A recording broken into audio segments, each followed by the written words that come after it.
सन 2025 में पहली पर्याय एकादशी, पुत्रदा एकादशी व्रत। यह व्रत सोम शुद्धि एकादशी को होता है। इस दिन चक्रधारी भगवान विष्णु की पूजा करें, भगवान को स्नान कराएं, अच्छे से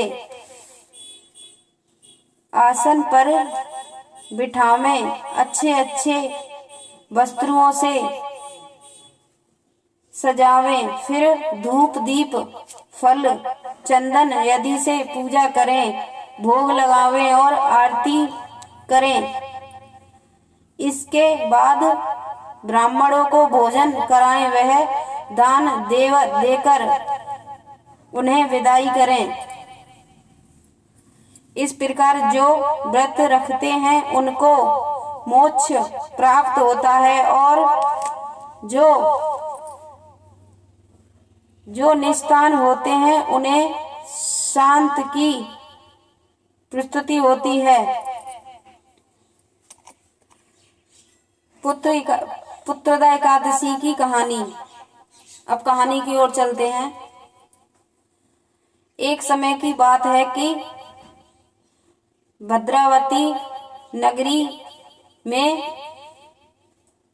सुकेंद्र कुमार राजा राज्य करते थे। उनकी स्त्री का नाम सौभ्या था। वह दोनों बहु धर्मात्मा और दानी थे। इनके राज्य में सभी सुखी थे, पर राजा रानी दोनों निसंतान होने के कारण बहुत दुखी थे। इसे दुख से वह दोनों राज्य को मंत्रियों को सौंपकर वन में चले गए। वन में जाकर उन्होंने अपने प्राण त्यागने चाहे, लेकिन उन्हें परंतु ही याद आया कि वह आत्महत्या कर रहे हैं।